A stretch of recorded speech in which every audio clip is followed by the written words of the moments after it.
یزید کا صرف یہی بد کرداری کا مرحلہ نہیں تھا، اس کربلا کے صحرا کے اندر یزید نے جس طرح امام حسین رضی اللہ تعالیٰ عنہ کو شہید کیا اور حضرت امام حسین کے خاندان کو شہید کیا، جب مدینہ المنورہ پر یزید نے مسلم بن عقبہ کو مقرر کیا، جس کو بزرگوں نے مصرف بن عقبہ کہا ہے، تو اس کو کہا 3 دن تک مدینے کا حرم تمہارے لیے حلال ہوگا، جو چاہو تم کرنا، اور شامی فوجوں کو اجازت ہوگی۔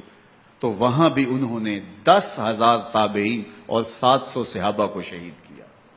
حضرت ابو سعید خدری رضی اللہ تعالیٰ عنہ گھر سے باہر نکلے، کافی بوڑھے ہو چکے تھے، تو انہوں نے حضرت ابو سعید خدری کو پکڑ لیا، کہا تم کون ہو؟ کہا مجھے ابو سعید خدری کہتے ہیں۔ تو کہا ہاں تمہارا نام سنا ہے، اور داڑھی سے پکڑ کے کھینچا اور کہا کہ ہے تمہارے پاس جو ہمیں دو؟ تو کہا کہ میرے پاس تو کچھ بھی نہیں، میں تو فقیر آدمی ہوں۔ تو ان کے گھر ان کو لے گئے، تو 2 کبوتر رکھے تھے حضرت ابو سعید خدری نے، تو وہ کبوتر لوٹ کے لے گئے۔ تو ایک خاتون کے ابھی بچہ پیدا ہوا تھا، اور قابلہ نے، دائیا نے، وہ بچہ ماں کی چھاتی پہ لٹایا، اور وہ ماں کا پہلا دودھ پی رہا تھا۔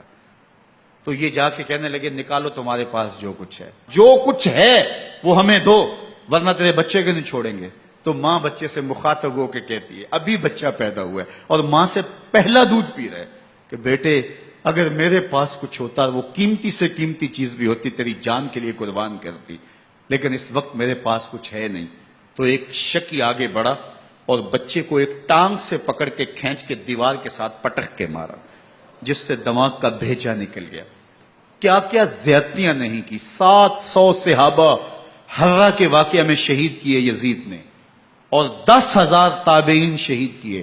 مسجد نبوی میں ممبر رسول کے ساتھ گھوڑے باندھے، اور وہ ممبر رسول اور مصلی رسول کے قریب لید کرتے رہے۔ 3 دن تک مسجد نبوی کے اندر گھوڑے بندھے رہے، اور مدینہ کی حرمت پامال کی۔ مدینہ کے گھروں کے اندر یہ بد کماش داخل ہوئے، اور جو بدکاریاں انہوں نے کی، کلیجہ منہ کو آتا ہے۔ 1002 شیزائیں ان بدکاروں کی بدکاریوں کی وجہ سے کنواری حالت کے اندر حاملہ ہوئی۔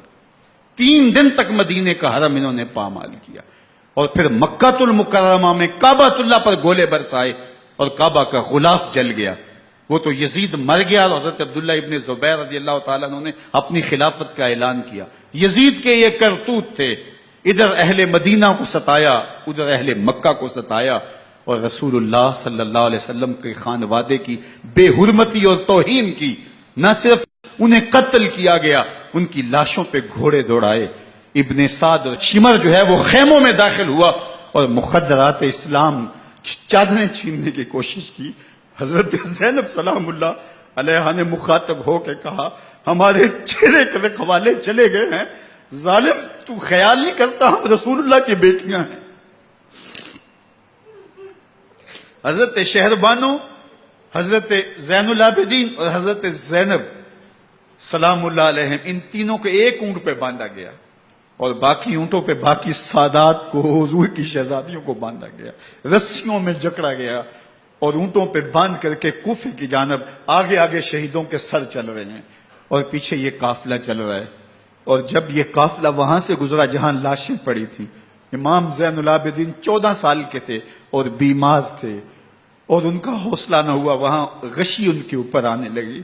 اور وہ منظر ابن کثیر نے، باقی لوگوں سب نے لکھا ہے کہ پھر جب ان کی یہ حالت ہوئی تو پھر سیدہ زینب سلام اللہ علیہ، جنہوں نے ابھی تک بڑے حوصلے کے ساتھ ساری مشکلات کا مقابلہ کیا تھا، اب ان کے بندھن ٹوٹ گئے اور آنکھوں سے آنسو بہنے لگے، اور سیدہ زینب نے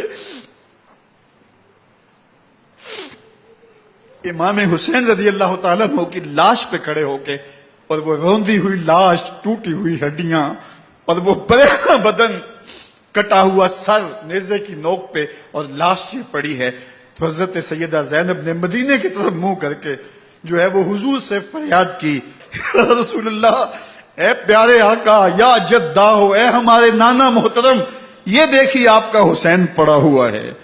بدن سے کپڑے اتار لیے گئے، خاک ہوائیں اڑا رہی ہیں، اور اس کے اوپر چادر جو ہے وہ مٹی کی پڑ گئی ہے۔ یا محمد آہو، اور آگے فرمایا حضور آپ کی اولاد کاٹ دی گئی، اور پھر کہا بنا تو کا سبایا، حضور دیکھیے آپ کی بیٹیوں کے ہاتھ باندھ دیے گئے ہیں، اونٹوں پہ کس دیا گیا ہے، سرے شہیدہ آگے آگے چل رہے ہیں۔ راستے کے اندر ایک جگہ آئی اور ان کو اتارا گیا، رات کا موقع تھا، ایک خاتون آئی اور اس نے کوئی کھانا پیش کیا ان کو اور کہا کہ میں کسی زمانے میں حضرت سیدہ فاطمہ تو زہرا کی نوکری کیا کرتی تھی، ان کی لونڈی تھی، ان کی کنیز تھی، اور آج مجھے پتا چلا کہ آپ لوگ گزر رہے ہیں تو میں نے کہا کہ میں اپنی مخدومہ کے خاندان کی خدمت کروں۔ اور پھر اس نے کہا کہ اس وقت سیدہ کی گود میں ایک 6-7 ماہ کی بچی تھی جس کو زینب کہا کرتے تھے، تو سیدہ زینب نے کہا کہ اماں اگر پہچانتی ہو تو وہ بد نصیب سے